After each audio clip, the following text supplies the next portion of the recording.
I'm glad he's doing better. I am. Me too, bud. Grateful for you and so many people that made sure that he's just okay. So thank you for that. I'm gonna introduce you. Okay.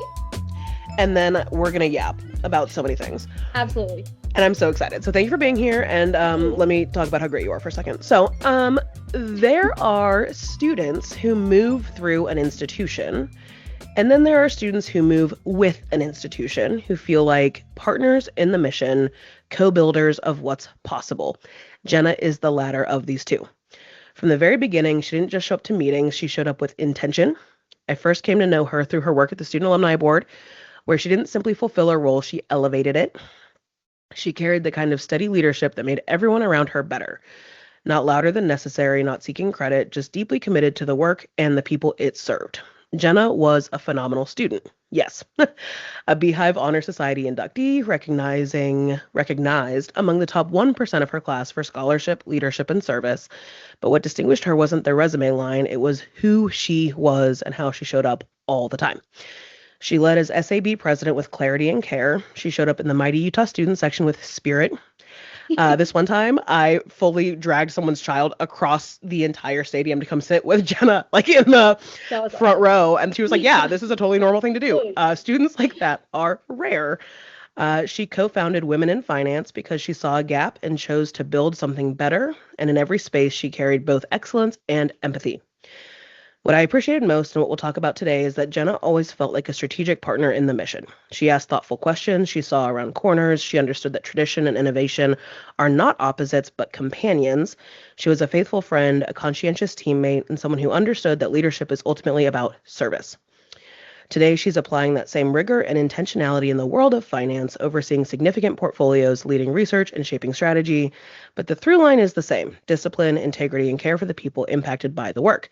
I can't think of a better person to have this real talk with than Jenna. Hi. Oh my goodness. Hi. That was so nice. I'm like, thank you so much. It's really cool because it's also all true, which I love. Wouldn't say it if it wasn't true. And I think a little bit about, like, I'm a higher ed girly. Absolutely. But I think about, like, we talk about coworkers or colleagues, like, oh, remember, like, when we all got to work together. And, like, I think that one of the unique things about our time at Utah was, like, that was not just full-time staff. That was a plethora of students who I could, like, rattle off very quickly, and a lot of them are coming on this next, which I'm super excited about. But genuinely, thank you for that, and thank you for being fabulous and agreeing to have this conversation. So I'm going to start with the questions. So When you think about mentorship, what's the first word that comes to mind and why? Mentorship. I'm going to say empathy, because when you are in a position of mentoring and, like, leadership, you have all these people that you're, like, helping and you're mentoring with, and everyone is different. Everyone has their unique story. Everyone is going through something just, like, that we don't see. We don't see at all.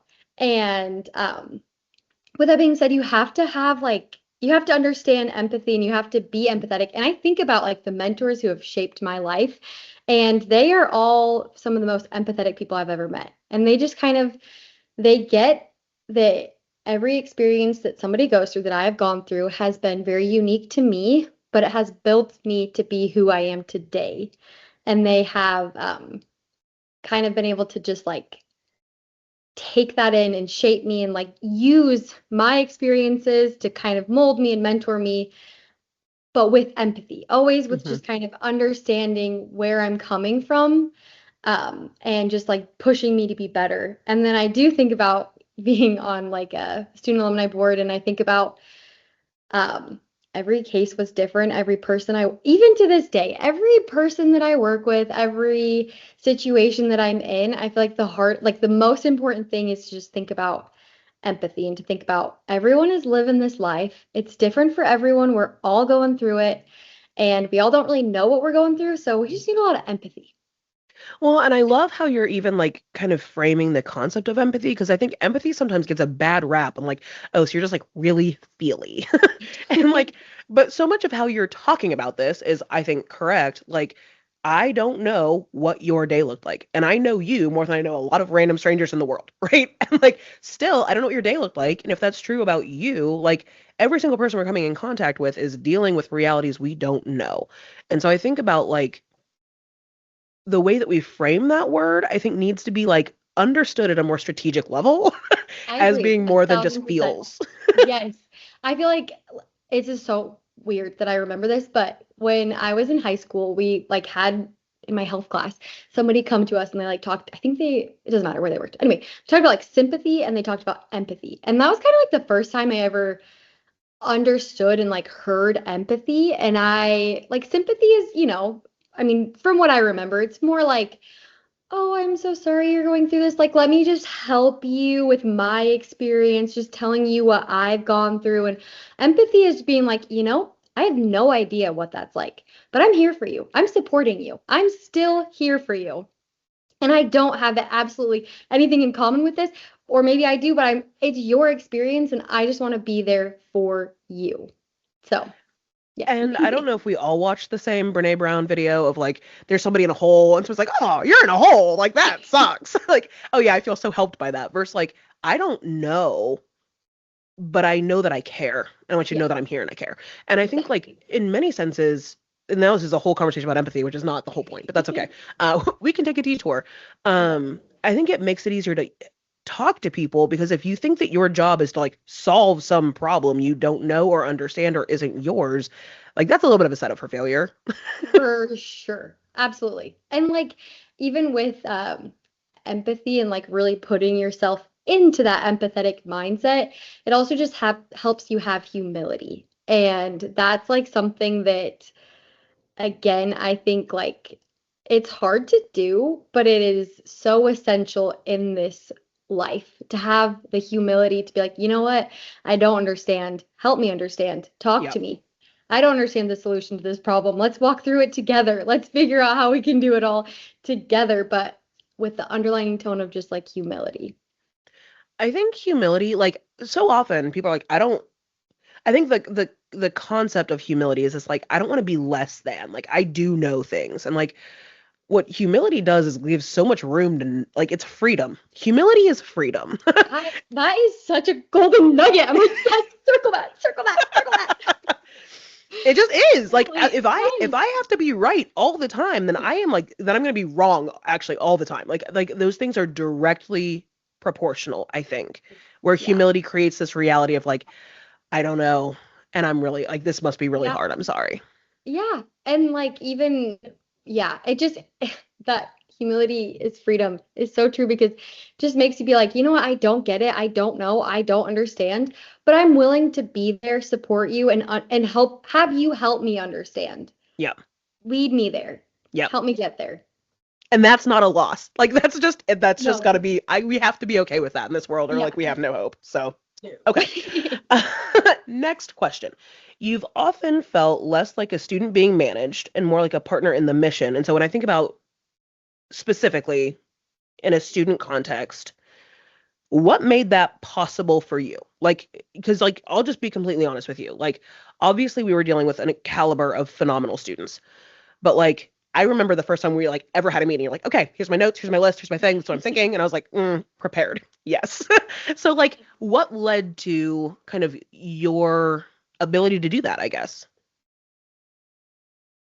I, we kind of talked about, I've always been very goal oriented and like goal driven. I feel like I set my sights really high and I also can be kind of like hard on myself to get there. But with that being said, like it takes work. And I feel like one thing that helps me get to there and like do the work is being organized and being prepared. And I'm so much of a list maker. Like literally, I'm a physical list maker. I need my list every single day to be like, this is what I need to get done. These are my big goals. This is like long-term project, anyway, short-term project. So I feel like just kind of like being prepared, recognizing in myself that I'm a little bit of a type A person that very much so needs my list and needs like a clear path to get there. And if I don't understand the clear path, I need to talk about it with you. And I'm like such a firm believer in you fake it till you make it. Like confidence takes you way farther than I feel like I'm like, yeah, no, fake it until you make it. You just act confident, and then all of a sudden you're like, alrighty, let's do this. I'm in the room with you, and you're in the room with me. Like, we're gonna figure this out.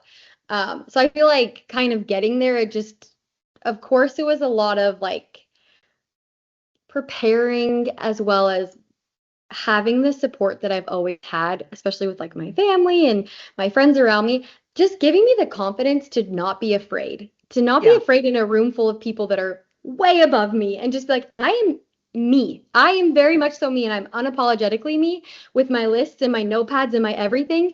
And I'm going to also just like talk your ear off, and we're going to like get there, and we're going to probably have like 5 different side conversations by the time we do get there. But I'm unapologetically me, and I feel like that has been something that I have grown into with just like the support that I've had and the love that I have around me. And it just makes it so that when I am in a room full of people that I'm like, you are all very intimidating, but I actually want to be a piece of something great. I'm not afraid to talk. I feel like I'm not Yeah. afraid to talk. Well, like again, everything you say is insightful and I appreciate that. Thank you. But like so much of this is rooted in like knowing who you are.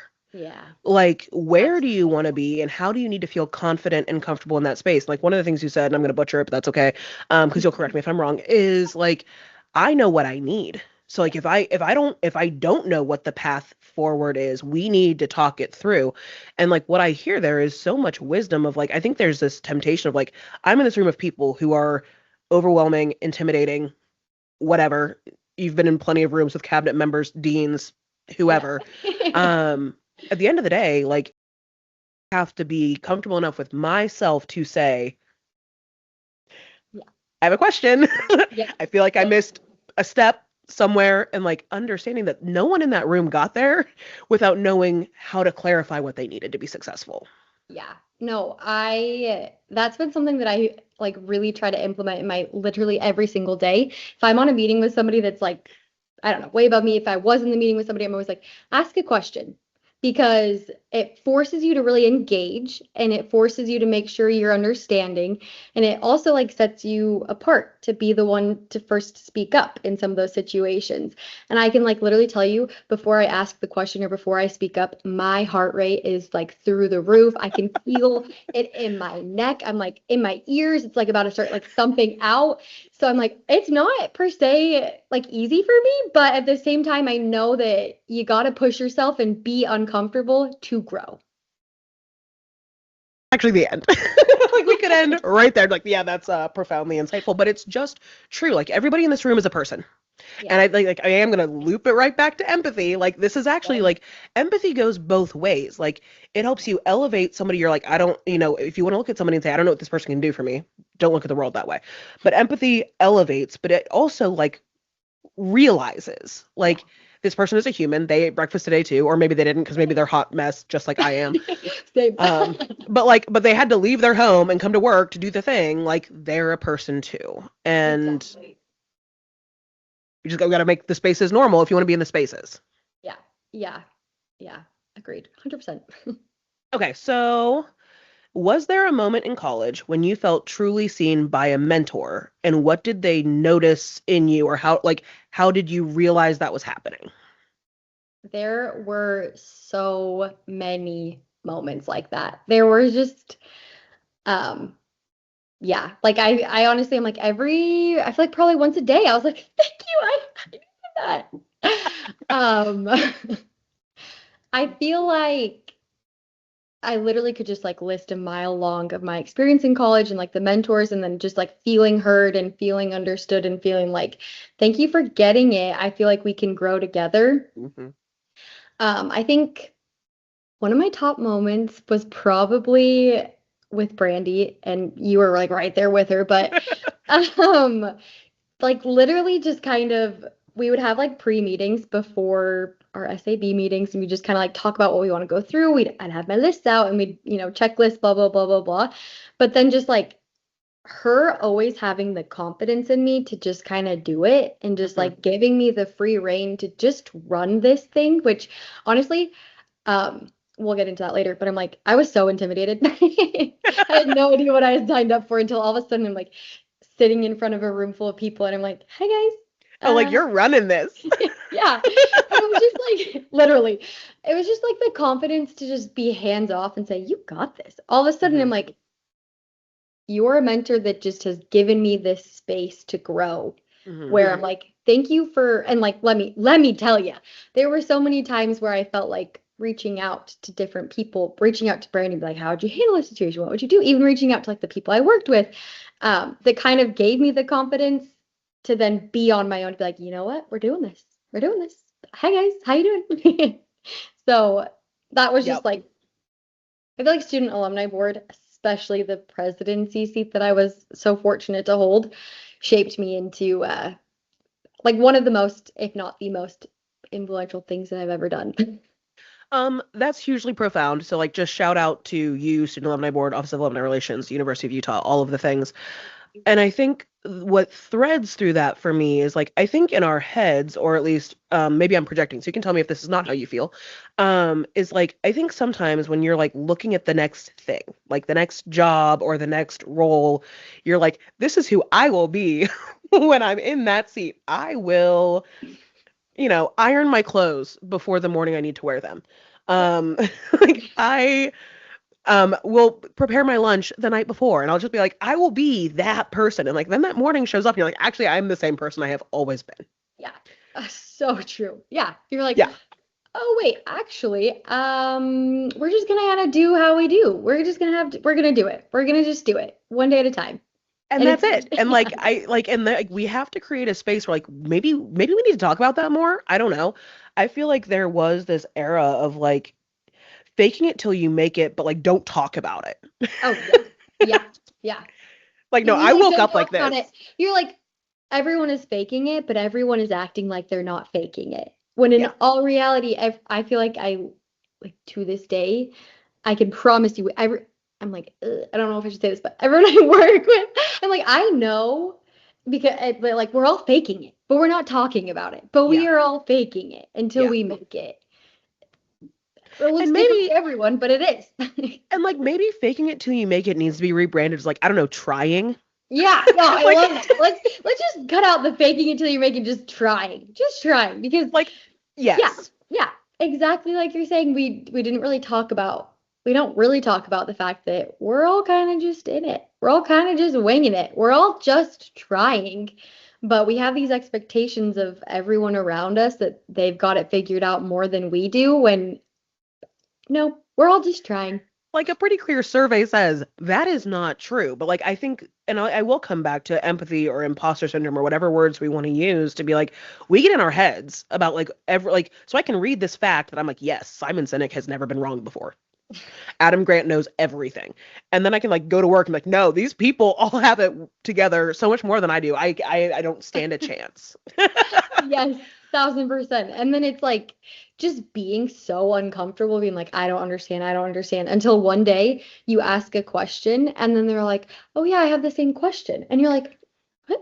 Then why didn't you ask? Yeah, like wait, you don't get it too? Oh, we're kind of in the same boat? Oh, we're both just trying our best? Cool. Okay. Wouldn't it be wild if we just knew that? Yeah, That's if crazy.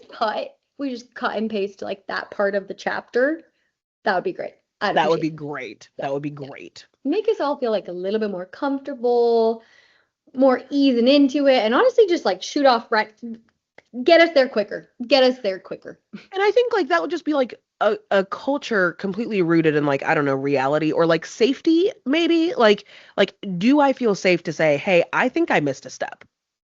Yeah, 1000%. It's always been so difficult to be like, wait, I feel like everyone else is getting it, but I don't. Can we go back? Can we go back and talk about it?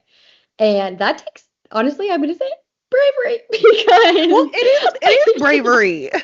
it's so easy to just be like, I don't get it, but I'm just gonna ride the wave. I'll figure it out later.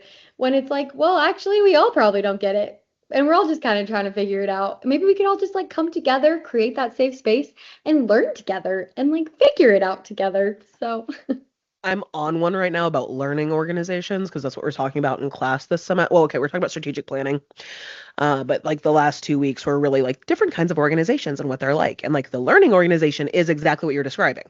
Like, do you as the boss leader, executive, create this space that says, we're all humans doing our best, and I'm going to make mistakes, and you're going to make mistakes, and the sooner we talk about them, the better. And like, just one thing we all know, if we don't know how to do all the things, if we're doing anything new or interesting, if we're doing anything other than rinsing and repeating, there are going to be gaps.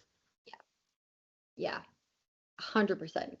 And I feel like something that we also don't talk about is just like the whole human side to life, as in we will be making mistakes, period.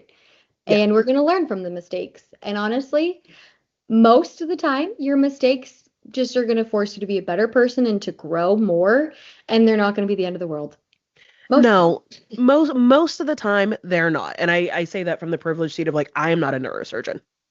Acknowledging like that is most of the time, but there are some things where you can't. Yeah, like I really want you to know what you're doing if you're inside my brain. And like Exactly. I'm confident neurosurgeons make mistakes too. I just would like it not to be in the operating room, and that's a whole different conversation. But I do think like the whole point here is like you talked about this earlier, like growth. What does growth look like for an individual? What does growth look like for a team? What does growth look like for an organization or an institution? I don't think that growth happens in a comfortable space where you can't say, I missed a step.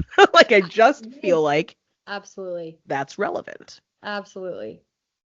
Yes. Like drop the mic, walk away. We're geniuses. Okay. Like, So, yeah. I'm on one about trust right now. That's a big one for me. So, you served in high trust roles. What does trust from mentors or leaders actually do for somebody in that position? And so I think a little bit like you kind of talked about that with Brandy already. Like Brandy trusted you to be in that space. But just thinking about like what does that actually look like tangibly to you? I want to once again throw it back to my Student Alumni Board days. But like trust is not doing it all. As you are in the leader seat, it is not being like the saying, if you want it done right, do it yourself. It's very much so taking the trust in the person, the team, the group to be like, I'm hands off. I like bear with me. I feel like this is gonna be choppy to get out, but in the position that I am, like I'm not actually, I don't want to do it all. That's not why I'm here. I'm here to grow and help you grow and just lead. And so I'm going to put my trust into the fact that you're here for all the right reasons and you're going to figure it out. And if you need me, let me know. But until you need me, I'm going to let you just do it.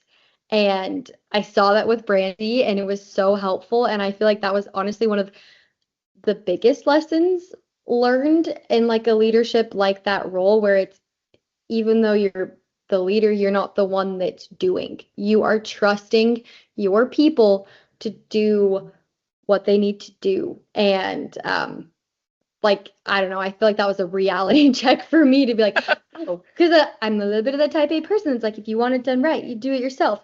But it's like, wait, no, that's the only way that they're going to grow. And you're going to also grow by being hands off and like letting the trust do its thing to say, oh, you did a really great job here. I'm gonna take that into my personal life. Or, oh, I see a pitfall here. Let's talk about it. Let's talk about it. And I'm going to once again just like maybe guide you a little bit, but I'm going to be hands off and I'm going to just really put my confidence into the fact that you're here for a reason. I trust you for that reason. I'm not going to do it. I'm going to let you do it. So, yeah. Well, I think it's funny how like trust grows, and I don't know off the top of my head what I would define as the opposite of trust because it's not just distrust, right? But like Brandy trusted you, you trusted others. Like that created a safety in that reality where like it just worked. Like it created a culture. And I don't know what the opposite of trust is in this illustration, but I'm confident that if it had been the opposite would be true. Yeah. Yeah. Well, and like in just other situations where there is more of like the person behind your back breathing down your neck, like really forcing you in the path, you lose creativity, you use originality, you use like uniqueness in the sense of I'm not going to think the same way that the other person's going to think to get from point A to point B. And I want them to use their creative juices because that's a really great idea versus like if somebody's just kind of breathing down your neck saying like, no, you have to do this, this, this, and this, and like to get there, you just lose that piece that's where once again there's more growth in. Yeah. So, yeah. I think that's a great illustration for, I have a friend, Scott Jeffrey Miller, who we worked with some in Utah. I don't know if you ever met him. But his whole thing is like the difference between scarcity and abundance. And like scarcity says, hi, student, here are the things I need you to do. Do them like this. And that's the only thing that gets transferred then from that student leader to any other community, where abundance is like, hey, I trust you. And when you have this many people at a table sharing this many different perspectives and ideas, you're going to find the thing you never could have put on a list. Absolutely. The little nuggets of truth, you're like, oh, my world just got rocked. That's such a great Uh-huh. idea. And you just That. like get excited about all of a sudden you're like, yes, oh my gosh, that right there could solve so many things. So, And I yeah. think that's where that abundance comes from, right? It's like now this person's engaged. And so you're able to trust them to do their thing because their ideas were heard. And like, I do think one of the things that I'm really vibing with about the whole real talk thing is the amount of realistic examples for like thought or theory that like, you get a quip of it or a byline on a meme or a short video. But like, no, what we're really talking about here is this is how abundance actually happens. This is how buy-in happens. This is how culture is built. And you can't, Absolutely. like, for the people who are not as fortunate as we have been to be in these spaces with these opportunities, like, trust me, it works. It's like what I'm really trying to say here. Yep, yep, yep. No, 1,000%. And I like I want to also like say you brought up engagement, and that's just like such a big piece of it too, is just to believe in someone, to trust in someone, to get them to feel that spark. And you can Yeah. see it in their eyes when they like when it clicks and they're like, "Oh, I'm actually so excited to be here. Thank you so much. Like I'm going to take ownership of this and Hmm. I'm going to kill it because you trust me and I can see it in your eyes. I can see it in my eyes. Like it just gets them really excited to work hard, to do a Yeah. really good job and work really hard. So, Which yeah. is like the entire point and purpose. And like that could be for a student organization or for the company someone is leading. Like that Yeah. truth doesn't change. And I think the other thing that reminds me of is the fact that like the only limits on human potential are the limits we put on them. Yep. And so when you think about like I can't make you be excited to show up in the rain to film a video for a food drive. Yep. If how we're doing this video or what we're doing or the way we're doing it was part of your idea and you brought your friends to come do this thing and we are having the best time, that is a like these are two very stark instances where like you can't force this one into reality. Like it can only be nurtured into that function. 1,000%. And I feel like we're the same type of person where when we have that engagement and that like, the bonding for lack of a better term and like the excitement, the all of it, I just get so energized. I'm like, I could be here all day. I could be here for 36 hours straight and just like vibing with you guys. I hope you are feeding off of my energy because I am so excited we're here. And there is such a like a stark contrast when like there is that buy-in of engagement and like we're just here because we have to be here. And Yeah. yeah, yeah. Those feel like two really Yeah, different things. absolutely. Okay. So, I like feel like I should move on, but I really like this question, so I'm going to ask you this question and then I'll move on. Okay. How did being invited into strategic conversations change the way you thought about institutions? So like, yeah, you get it. You're smart. I think for one piece of it, it was a think tank for one thing. Like there's a lot that goes into decisions made that we definitely don't recognize. And there's a lot of like thoughts that go the full 365 degrees in the sense of like, hey, if we do this, these are all of the ramifications. And with these ramifications, let's actually talk about these three ramifications that happen because we did this to do this to then do this. And I feel like there's just a lot of let's think about everything possible to kind of make sure we're making the right decisions that then put it into perspective of you mentioned this, but like being very intentional with with what's going on and with what's being said and done. It's not just like a off the cusp, we're doing this, but it is very much so a let's think about it. Let's talk about everything that could possibly go wrong, everything that could go right, and then three more scenarios where it could just happen.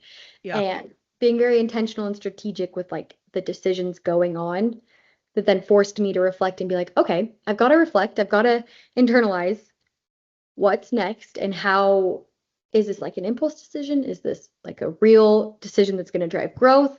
What's going to come out of this? Is this a legacy decision? Is this something that's going to make people excited in the future? I mean, like just taking it back to SAB, I'm like, okay, is this decision going to be a lasting tradition that in 10 years, in 20, I don't know, 30 years when I have a kid going to the U, I'm like, hey, I started that, or hey, we did that too. So that was kind of like an eye-opening moment where I'm like, oh, okay, it all funnels. There's very much so a brain that thinks about what's going to happen.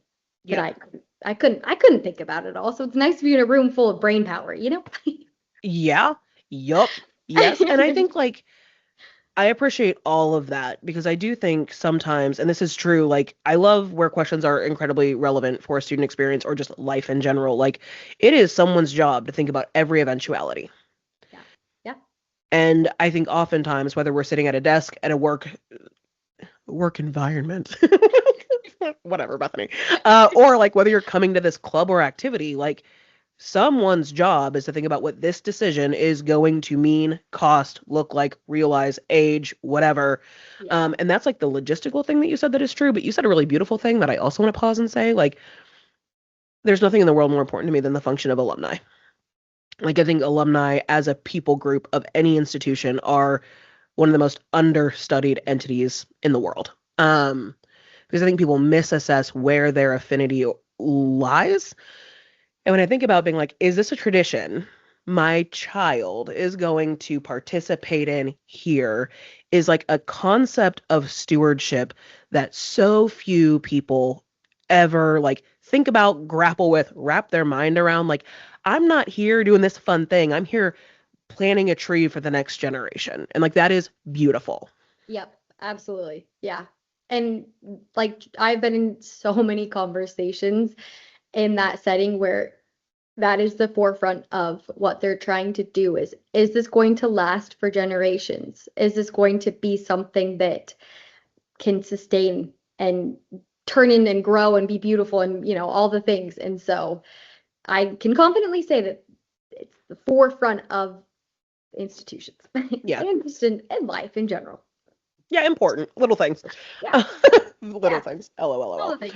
Um,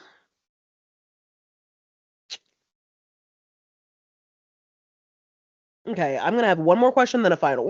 Nope, I lied. Okay, I have one more question and then a closing question, okay? Okay, you do you. I was late, so feel free to just. You are perfect. Okay, so what have you borrowed from your mentors and what are you choosing to do differently? That's a great question. I'm gonna give myself 30 seconds to. Do it. Take all the time. Okay. I think like something that's like great in the right context, but is kind of like being the figurehead and then like taking all of the credit. And like, as in leadership roles, you are in different positions in like your team below you or with you on the side of you, like whatever. And you get to hear things and you get to kind of brainstorm ideas and then you get to take it back to your team and you're like, how are we going to execute this?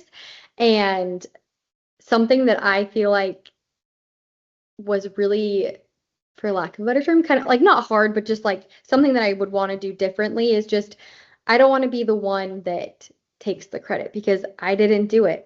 I gave the control, I gave the trust in the team. I helped them, like I helped them get there, but I did not do it. So I should not be the one that just is like, I did it. You're welcome. Everyone give me the praise, please, please, please. But it should very much so be like, I did this thing, but I actually had all these people around me and naming them by names and saying, this is Yep. where they helped, this is where. So just giving the credit where it is due and just making sure to like have the people around me that are helping me that have put me in this position of leadership because a lot of the times it's you're put in that position because you're elected or whatever, but making sure that like they all can feel included and they all feel like they were a piece of the solution to the puzzle. It was not me. It was Yeah. not me. So I feel like, yeah, that's something that I very much so thought about in my career as well as like just in life in general, like when these things happen or when these things did happen, hopefully, I don't want to be the one that just like, yeah, I did it all. It was me. I'm the greatest. She can have it all. Actually, yeah, I just, yeah, anyway, yeah, so blah I blah. love that. And one of the things you said specifically that I so much appreciate is the emphasis on naming them by name. Yeah. Yeah. It's not like, oh, I get by with a little help from like these people who also work here. Like, and like I think about this so much, Jenna. Like every role I've had as I've aged, I spend less time at my desk. Like none. Like it was Yeah. like so little time. And like if that's true, whatever you're congratulating me for, please understand I didn't do it. Like it doesn't mean that I'm not involved. Like this is not Yeah. self-deprecating at all. It's just like No. level setting, right? Yeah. Yeah. Like Exactly. nothing I do, like if I have a team of however many people, please understand whatever you're congratulating me for, it is like simply because I'm the name that sent you the email with the thing that somebody else made. Yes, exactly. And like, you put the trust in me to then put the trust in them. And I Right. helped, like, we helped them grow and make the right decisions. But like, it wasn't me. It was very much so this Yeah. person specifically. And I just was the bridge that connected it. And the bridge matters, right? Like, Yes. yes, the bridge has to exist. Again, not this is not self-deprecating. This is just an honest conversation about how work gets done. And I do think that should be that bridge is a parallel bridge to like you should be allowed to ask the question. Yes. Oh, Like yeah, I for think sure. those are roadways going in different directions, but like they're carrying the same groups of people. Your Yes. leader should know you're doing it. You should know you get to ask the question because your leader know like Yes. this is how traffic is supposed to flow. So many hands gesturing so chaotically. But like No, but it's I so love true. that you said bridge because yes. And like as in the position that you're in, you have to know the right questions to ask. And you have to not be afraid. Goes back to the full circle here. But you have to be like not afraid to ask the questions, confident in yourself, and just like know who you are to get there to then take it back and be like, okay, this is what I'm thinking. What about you guys? Let's brainstorm. Let's get this going. And then when you create this beautiful project and this beautiful solution, you go, yes, these are the people that did it. These were the people that helped me. So Yep. yeah, that Yes. did it. Not yeah. Anyway, so Yes. Yes. Yes. Okay. What do you wish more institutions understood about developing young leaders? You have so many great questions. Once again, give me like 15 Yep. seconds to think Take your about time. it.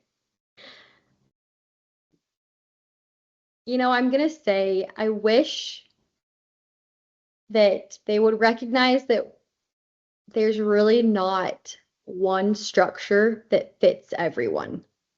And there's not really like there's not like there are multiple ways to get to the answer. There's multiple ways to get to the solution. There's multiple ways to learn, to grow, to teach, to make decisions.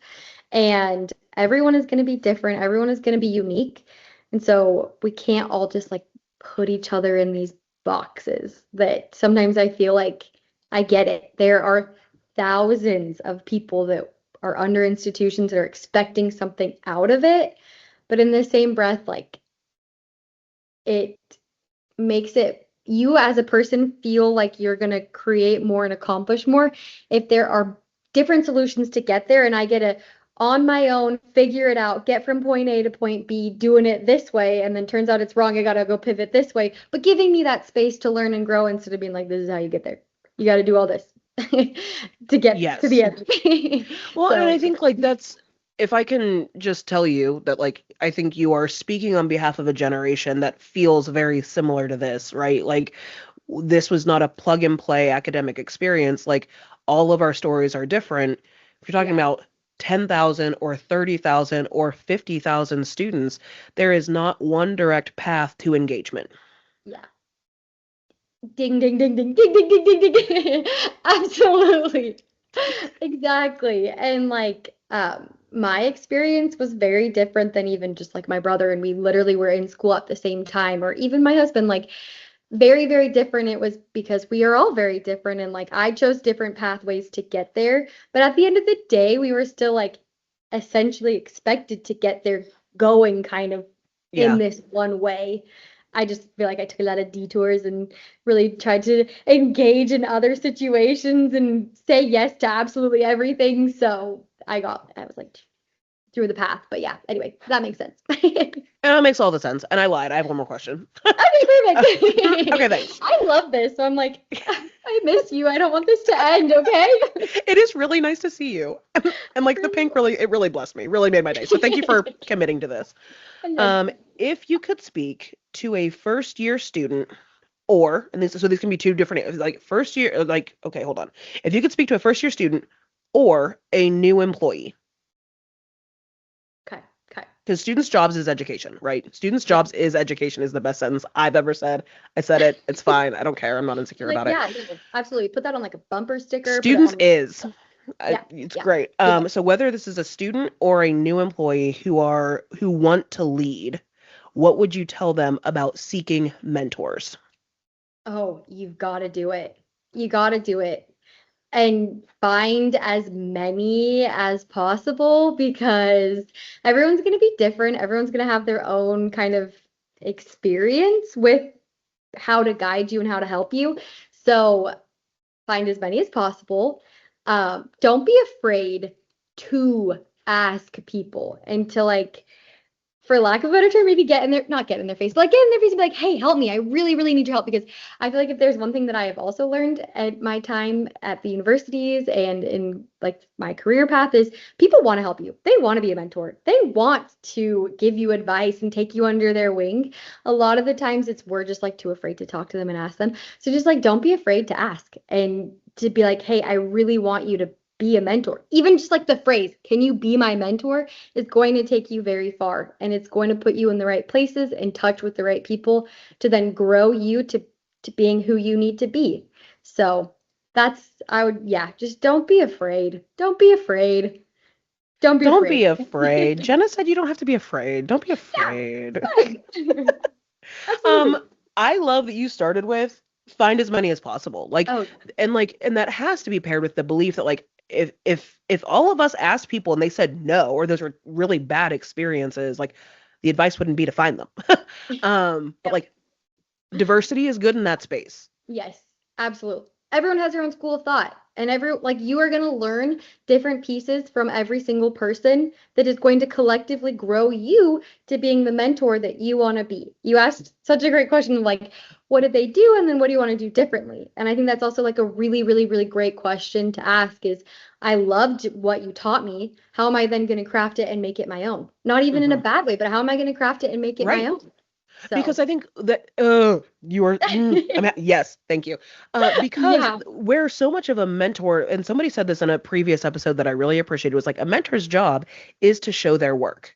yeah, Like you see me here and you saw me go to here, but you don't really know like what bridges I took to get there. for And so sure. in reality, as a mentee, you're gathering to formulate your own experience so that you can show someone else your work. Yes. Yeah. Absolutely. Yes. And you Yeah. know what? Like literally just drop it here, drop the mic, walk away. We've had so many moments like this tonight. But it's like we're all just like mosaic pieces of the people that made us who we are today. And that's through the mentorship that we've all had and crafting it into how it works for you. We are all mosaic pieces of the people who made us who we are today. Oh my gosh. I have to finish writing it down before I move on or I'll die. I'm glad. I'm glad you liked that one. Oh my gosh.